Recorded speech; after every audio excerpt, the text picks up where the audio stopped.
Assalamualaikum warahmatullahi wabarakatuh. Perkenalkan, nama saya Hani Ammariah dari Program Studi Pendidikan Agama Islam semester 2. Pada video kali ini saya akan membahas mata kuliah Hadis Tarbawi, yang dimana saya akan menyampaikan 5 materi sekaligus. Materi yang pertama yaitu pengantar hadis Tarbawi. Pengertian hadis. Hadis secara bahasa adalah kata benda atau isim dari kata al-tahdis yang berarti pembicaraan. Kata hadis tersebut mempunyai beberapa arti, yaitu al-jadid, sesuatu yang baru. Kemudian al-qarib, yaitu dekat atau dalam waktu dekat. Kemudian al-khabar, yaitu berita. Berita adalah sesuatu yang dipercakapkan dan dipindahkan dari seseorang kepada orang lain. Kemudian hadis secara istilah.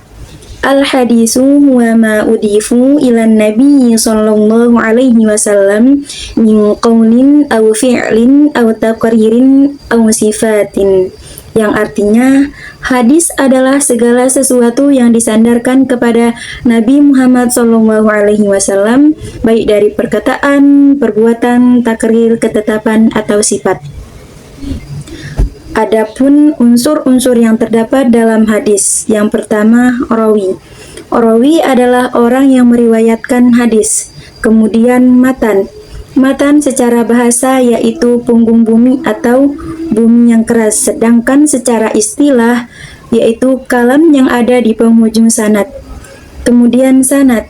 Sanad secara bahasa yaitu sesuatu yang bersandar kepadanya, sedangkan secara istilah adalah rantai-rantai yang menyampaikan kita kepada matan. Kemudian pengertian tarbawi secara istilah yaitu tarbiyah, pendidikan, ta'lim, pengajaran, ta'dib, pembimbingan. Rabbi ya Rabbi tarbiyah, pendidikan, pengasuh, dan pemeliharaan. Yang berarti di sini adalah hadis tarbawi yaitu sesuatu yang berisi tentang komponen-komponen pendidikan. Selanjutnya materi yang kedua yaitu urgensi ilmu, keutamaan orang yang berilmu dan ilmu yang bermanfaat. Langsung saja kita ke pengertian urgensi ilmu. Urgensi ilmu adalah pentingnya ilmu dalam kehidupan manusia untuk memahami, mengembangkan, dan mengamalkan pengetahuan demi kemaslahatan dunia dan akhirat. Dalam Islam, ilmu sangat ditekankan karena menjadi kunci dalam menjalankan perintah Allah dengan benar. Kemudian keutamaan orang yang berilmu. Keutamaan orang yang berilmu mengacu pada kedudukan tinggi dan keistimewaan yang diberikan kepada mereka yang memiliki ilmu. Dalam Islam, orang berilmu dianggap lebih mulia daripada yang tidak berilmu, karena ilmu dapat membimbing seorang menuju kebaikan dan kebenaran. Seperti hadis Nabi Shallallahu Alaihi Wasallam, "Man salaka tariqan yaltamisu fihi ilmin, sahallallahu lahu bihi tariqan ilal jannah." Yang artinya, siapa yang menempuh jalan untuk mencari ilmu, maka Allah akan memudahkan baginya jalan menuju surga. Hadis riwayat Muslim. Kemudian ilmu yang bermanfaat. Ilmu yang bermanfaat adalah pengetahuan yang memberikan manfaat bagi diri sendiri dan orang lain, baik dalam aspek duniawi maupun ukhrawi. Dalam Islam, ilmu yang bermanfaat mencakup ilmu yang diamalkan dengan niat yang baik dan sesuai dengan ajaran agama. Seperti hadis Nabi Shallallahu Alaihi Wasallam, "Idza matal insanu qata'a amaluhu illa min thalathah, shadiqatin jariyatin aw ilmin yuntafa'u bihi aw waladin shalihin yad'u lah." Yang artinya, jika seseorang meninggal dunia, maka terputuslah amalnya, kecuali ada 3 perkara. Yang pertama, sedekah jariyah. Yang kedua, ilmu yang bermanfaat. Yang ketiga, anak soleh yang mendoakannya. Hadis riwayat Muslim. Selanjutnya, materi yang ketiga yaitu sifat kepribadian pendidik dalam hadis. Yang pertama, sifat penyayang. Sifat penyayang sangat penting bagi pendidik karena dapat mendukung perkembangan akademik siswa, membantu dalam perkembangan emosional, sosial, dan moral mereka. sesuai dengan ajaran Islam yang menekankan pentingnya kasih sayang dalam segala aspek kehidupan, termasuk dalam pendidikan. Quran Surah Ali Imran ayat 159. A'udzu billahi minasyaitonir rajim. Bismillahirrahmanirrahim. Fabima rahmatin minallahi linta lahum walau kunta fadwan ghalidhal qalbi lanfaddu min hawlik. Yang artinya, maka disebabkan rahmat dari Allah lah kamu berlaku lemah lembut terhadap mereka. Sekiranya kamu bersikap keras lagi berhati kasar, tentulah mereka menjauhkan diri dari sekelilingmu. Kemudian hadis riwayat Muslim. Innallaha rafiqun yuhibbur rafqa wa yu'ti 'alaihi ma la yu'ti 'alal 'unfi. Yang artinya, sesungguhnya Allah Maha lembut dan mencintai kelembutan, serta memberikan kepada kelembutan sesuatu yang tidak diberikan kepada kekerasan. Hadis riwayat Muslim. Kemudian yang kedua, sifat adil. Adil adalah prinsip yang sangat penting untuk memastikan setiap siswa diperlakukan dengan setara, tanpa diskriminasi. Pendidikan yang adil memberikan kesempatan yang sama bagi setiap peserta didik untuk belajar dan berkembang. Peserta didik yang adil itu, dia tidak memandang latar belakang, kemampuan, atau status sosial mereka. Seperti Quran Surah Al-Ma'idah ayat 8.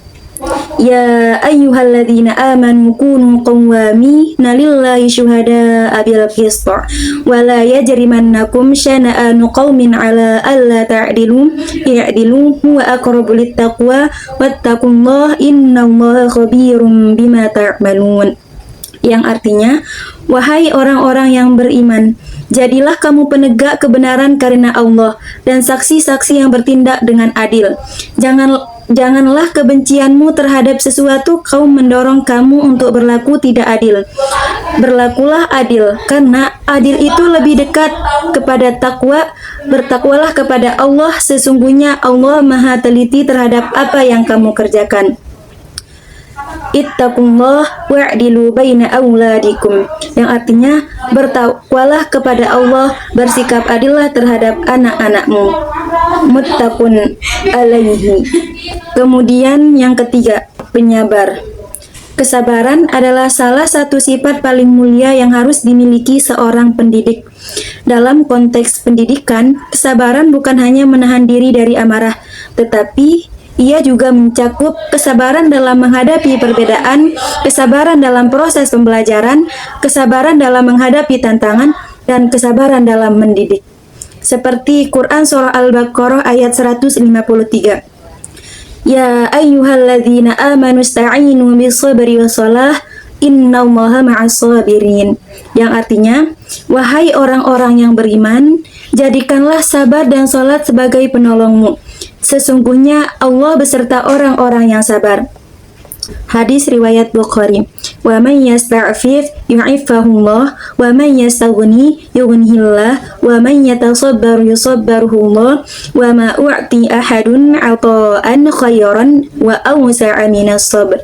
Yang artinya, barang siapa yang berusaha menjaga diri, maka Allah menjaganya. Barang siapa yang berusaha merasa cukup, maka Allah mencukupinya. Barang siapa yang berusaha bersabar, maka Allah akan menjadikannya bisa bersabar. Dan tidak ada seorang pun yang dianugerahi sesuatu yang melebihi kesabaran.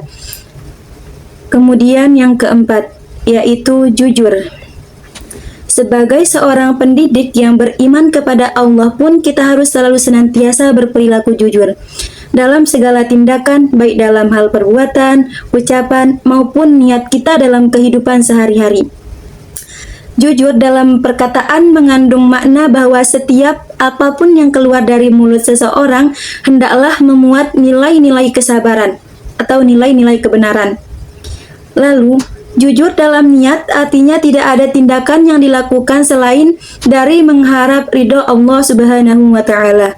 Seperti Quran Surah Al-Ahzab ayat 70. Ya ayyuhalladzina amanu taqullaha wa qulu qawlan sadida. Yang artinya, wahai orang-orang yang beriman, bertakwalah kamu kepada Allah dan ucapkanlah perkataan yang benar. Yang kelima yaitu berpengetahuan luas. Berpengetahuan luas adalah kemampuan seseorang untuk memahami berbagai bidang ilmu, tidak hanya terbatas pada bidang yang menjadi keahliannya. Dalam konteks seorang guru, berpengetahuan luas berarti memiliki wawasan yang tidak hanya terbatas pada mata pelajaran yang diajarkannya, tetapi ia juga mencakup perkembangan ilmu pengetahuan, baik dalam teknologi, sosial, budaya, dan isu-isu global lainnya.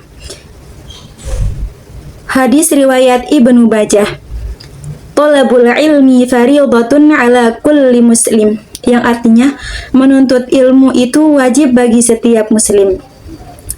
Kemudian yang keenam yaitu tegas. Dalam riwayat hadis Abu Daud yang bunyinya, muru auladakum bis salati wa hum abna'u sab'i sinina waqribuhum 'alaiha wa hum abna'u 'ashri sinina wa farriqu bainahum fil madaji'i, yang artinya perintahkan anak-anak kalian untuk sholat ketika mereka berusia 7 tahun dan pukullah mereka dengan pukulan yang tidak menyakitkan jika mereka tidak melaksanakannya saat berusia 10 tahun, serta pisahkan tempat tidur mereka. Dua sikap utama yang harus dimiliki seorang guru, yaitu disiplin dan ketegasan. Guru yang disiplin mampu mengajarkan keteraturan dan tanggung jawab kepada peserta didik. Sementara guru yang tegas dapat menanamkan nilai-nilai kedisiplinan dengan konsisten tanpa bersikap otoriter. Selanjutnya materi yang keempat, yaitu kurikulum pembelajaran pendidikan dalam hadis. Kurikulum pendidikan dalam Islam. Kurikulum dalam pendidikan Islam dikenal dengan kata-kata manhaj, yang berarti jalan terang yang dilalui oleh pendidik bersama anak didiknya untuk mengembangkan pengetahuan, keterampilan, dan sikap mereka. Kurikulum yang baik dalam rangka mencapai tujuan pendidikan Islam adalah bersifat komprehensif serta menjadikan Al-Quran dan hadis sebagai sumber yang utama dalam penyusunannya. Karena keduanya merupakan sumber yang utama bagi pendidikan Islam, berisi kerangka dasar yang dapat dijadikan acuan operasional dan perkembangan kurikulum. Dalam Al-Quran dan hadis ditemukan kerangka dasar yang dapat dijadikan sebagai pedoman operasional dan penyusunan dan pengembangan kurikulum pendidikan Islam. Kerangka tersebut adalah satu, tauhid, dan yang kedua, perintah membaca. Dalam sistem pendidikan Islam, sebagaimana yang telah dijelaskan bahwa kurikulum pendidikan wajib berlandaskan akidah Islam. Seluruh materi pelajaran dan metode pengajaran dalam pendidikan disusun agar tidak menyimpang dari landasan tersebut. Penyusun kurikulum diatur sedemikian rupa sehingga benar-benar bisa membentuk kepribadian Islam yang sempurna. Peserta didik bukan hanya menguasai sains dan teknologi, tetapi mereka juga memahami hakikat yang diadakannya proses pendidikan itu sendiri. Tujuan pendidikan, khususnya kepada kependidikan Islam, yaitu menyangkut berbagai aspek kehidupan manusia, terutama pada aspek moral yang sifatnya sangat abstrak. Namun, wujud dari moral itu tampak pada sikap dan perilaku.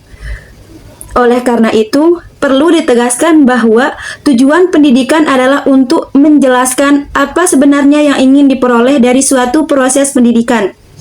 Karena tanpa kejelasan tujuan, seluruh kegiatan proses pendidikan tidak akan mempunyai arah yang jelas, bahkan pendidikan tersebut dapat gagal. Selanjutnya yaitu kurikulum dalam hadis. Hadis sebagai sumber hukum yang kedua setelah Al-Quran. Ia merupakan pondasi di dalam penyusunan kurikulum pendidikan Islam.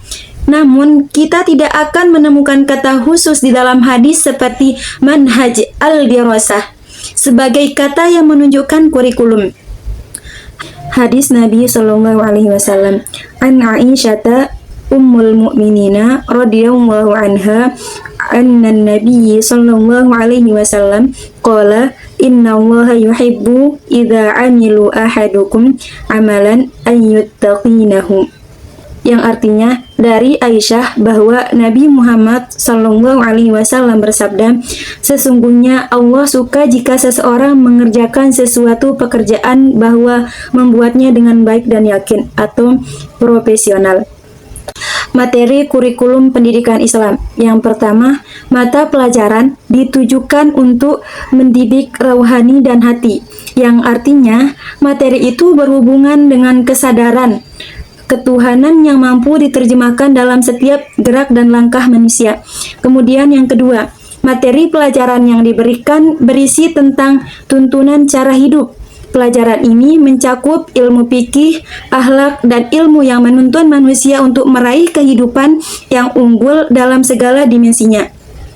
Kemudian yang ketiga, mata pelajaran yang disampaikan hendaknya mengandung ilmiah, yaitu sesuatu ilmu yang mendorong rasa ingin tahu manusia terhadap segala sesuatu yang perlu diketahui. Selanjutnya, kita akan membahas materi yang kelima, yaitu metode pembelajaran dalam hadis Rasulullah SAW. Metode yang pertama yaitu dialog dan tanya jawab atau hiwar. Metode dialog atau hiwar merupakan pendekatan pendidikan yang mengedepankan interaksi dua arah antara pengajar dan murid. Rasulullah SAW sering mengajukan pertanyaan kepada para sahabat untuk mengunggah kesadaran mereka, bukan hanya untuk menguji pemahaman. Contohnya, dari penerapan metode ini dalam sebuah hadis yang diriwayatkan oleh Imam Bukhari dan Muslim, Rasulullah SAW bertanya kepada salah seorang sahabatnya, Mu'adz bin Jabal, "Ya Mu'adzu, tadri haqqullah 'alal 'ibad wa ma haqqul 'ibadi 'ala Allah." Yang artinya, wahai Mu'ad, tahukah engkau apa hak Allah atas hambanya dan hak hamba atas Allah? Selanjutnya, metode kisah kashas. Metode kisah atau kashas ini adalah strategi pengajaran yang sangat efektif dalam menyampaikan ajaran Islam. Rasulullah SAW sering menggunakan cerita yang syarat dengan pesan moral dan edukatif. Contoh, kisah terkenal adalah tentang 3 orang yang terjebak di gua, yang berdoa kepada Allah dengan menyebutkan amal saleh mereka. Kisah ini mengajarkan pentingnya amal yang ikhlas dan keutamaan berdoa dalam kesulitan. Dalam hadis lainnya, Rasulullah SAW bersabda, "An Abdullah ibni Amr radhiyallahu anhu anna Nabi sallallahu alaihi wasallam qala balaghu anni walau ayah wa hadithu an bani Israil wala haraja wa man kadzaba alayya muta'ammadan falyatabawwa maq'aduhu minan nar." Yang artinya, sampaikanlah dariku walaupun hanya 1 ayat dan ceritakanlah kisah dari Bani Israel, maka tidak mengapa. Namun, siapa yang secara sengaja berdusta atas namaku, maka hendaklah ia menempati tempat duduknya di neraka. Selanjutnya, metode praktik langsung atau amaliyah. Metode praktik langsung atau amaliyah sangat penting dalam pendidikan. Rasulullah SAW tidak hanya menjelaskan teori, tetapi juga ia memperagakan cara mengamalkan ajaran tersebut. Misalnya, beliau menunjukkan tata cara wudhu dan sholat secara langsung kepada para sahabat, bahwa beliau memastikan mereka memahami bukan hanya teori, tetapi juga praktiknya. Contoh lainnya dapat ditemukan dalam cara beliau mengajarkan sholat. Rasulullah tidak sekedar menjelaskan gerakan dan bacaan dalam sholat, tetapi beliau juga memperagakannya secara lengkap di hadapan para sahabat. Dalam salah satu hadis, Rasulullah SAW bersabda, "Shollu kama ra'aitumuni usollu." Sholatlah kalian sebagaimana kalian melihat aku sholat. Hadis riwayat Bukhari. Kemudian, efektivitas metode pembelajaran. Metode pembelajaran Rasulullah SAW sangat efektif karena melibatkan peserta didik secara aktif.